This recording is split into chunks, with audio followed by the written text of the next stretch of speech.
ఇది స్పిరిచువల్ పాత్ల పోతున్నట్టుంది. నువ్వు చేసే ఐడియాలు నీ క్వశ్చన్లు ఇవన్నీ, బట్ అలాంటి స్టోరీ నాకు కూడా ఉంది. ఒకడు ట్రూత్ కోసం బయలుదేరుతాడు, వాడి పేరు సూర్యతేజ అన్నాడు.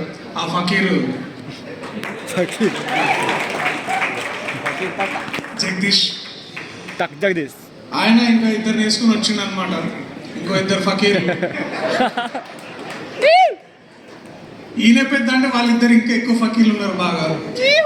బట్ ఒక కథ చెప్పగానే నాకు ఏం చేయాలో అర్థం కాలేదంటే చాలా చాలా గొప్పగా ఫీల్ అయినా.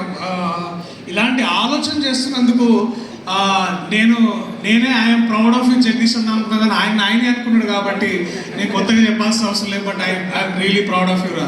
చాలా చాలా గొప్ప రైటింగ్ ఇది.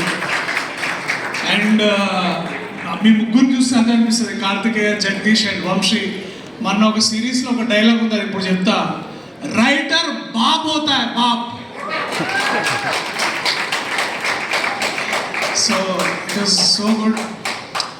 సో వీళ్ళు ముగ్గురు కలిసి కథలు ఎన్నో రాసుకున్నారు, కవితలు ఎన్నో పాడుకున్నారు, కాలాలు దాటారు, యుద్ధాలు చేశారు కోర్టు కోసం.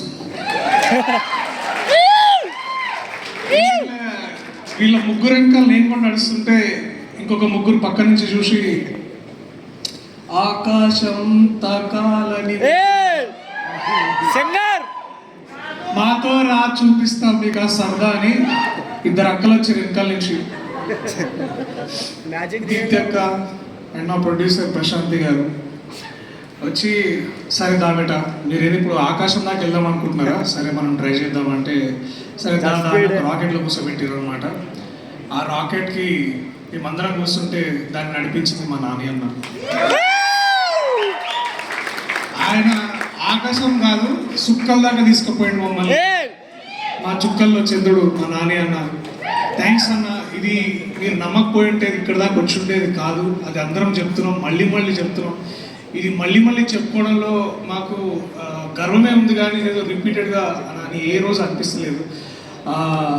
అండ్ ఈ చిత్రంలో నేను అయినో నాకు మన శ్రీరాముల నుంచి బయటకు వస్తున్నప్పుడు, ఐ థింక్ శ్రీరాములు కాదు ఏఎంబీలో ఉన్నప్పుడు